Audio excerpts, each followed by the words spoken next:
সালামু আলাইকুম। যে কোনো সময় তৃতীয় বিশ্বযুদ্ধ ছড়িয়ে পড়তে পারে।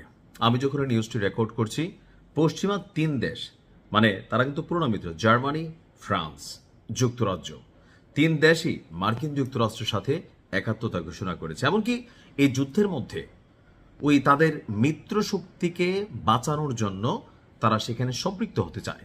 তবে তাদের এই স্বপ্ন কি বাস্তব হবে? হবে।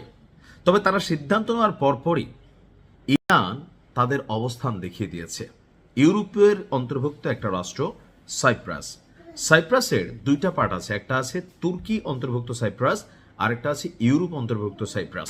তো সেই সাইপ্রাসেই প্রথম দিকে গতকালকেই তারা অভিযান চালিয়ে দিয়েছে ইরান। এবার গতকালকে যখন যুক্তরাজ্য তারা ঘোষণা দিল যে তারা মার্কিন যুক্তরাষ্ট্রকে তাদের ঘাঁটিগুলো ব্যবহার করতে দিবে, তাদেরও কিন্তু সারা পৃথিবীতে বিভিন্ন জায়গায় সামরিক বেস আছে। তো এই ঘটনার পরপর ব্রিটিশ সেনাদের উপরই এবার সরাসরি ড্রোন হামলা চালিয়েছে ইরান। তবে আমার মনে হয় এই হামলার রেজাল্টে যুক্তরাজ্য যেভাবে সম্পৃক্ত হওয়ার ইচ্ছা পোষণ করেছিল সেটা 10 গুণ বৃদ্ধি পাবে, এমনকি অনেকগুলো যৌক্তিক কারণ দেখাবে। আমি জানি না যে এই যুদ্ধের পরিণতি আসলে কোন দিকে যাচ্ছে। সম্ভবত তৃতীয় মহাবিশ্বযুদ্ধ ছড়িয়ে পড়ছে। এর দাবি, আল জাজিরার এক প্রতিবেদন বলছে ব্রিটিশ সেনাদের উপর ড্রোন হামলা চালিয়েছে ইরান।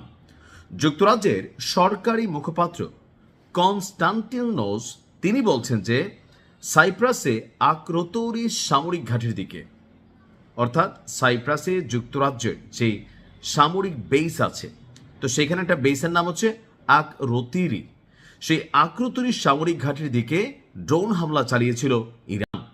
সামাজিক যোগাযোগ মাধ্যমে দেওয়া এক বার্তায় লিখছে, ড্রোনগুলো ঘাঁটির দিকে এগিয়ে আসছিল, তো সেখানে তাদের আকাশ প্রতিরক্ষা সিস্টেম সেই ড্রোনগুলোকে সফলভাবে প্রতিহত করেছে।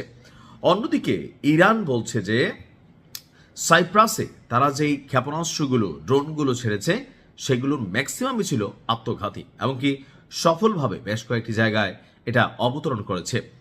সাইপ্রাসের রাষ্ট্রায়ত্ত গণমাধ্যম বলছে স্থানীয় সময় দুপুরের কিছু পরেই RAF আক্রোতি ঘাঁটিতে সাইরেন বেজে ওঠে।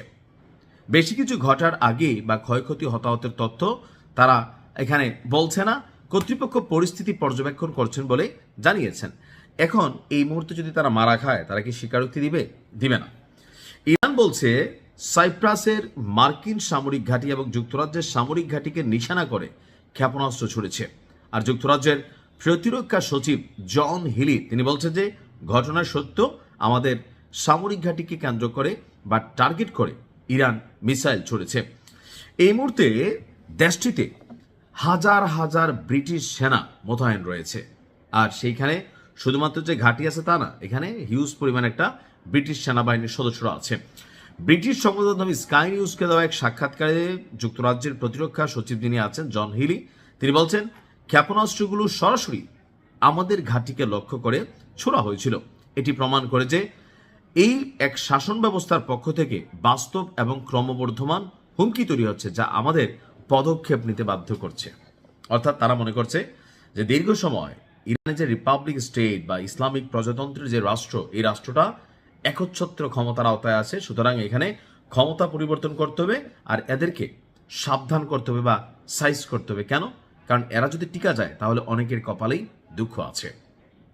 তা আমি মনে করি এই মুহূর্তে যেভাবে ভাই কোনো দেশে বাদ দিচ্ছেন, আপনি দেখেন যে নিজেদের আওতার মধ্যে যা পাচ্ছে, এখন এই যুদ্ধটা আসলে কোন দিকে ছড়ায় আল্লাহ ভালো জানে। তবে ইরানের বিজয়, আল্লাহ ফাতেহ দান করুক। আসসালামু আলাইকুম।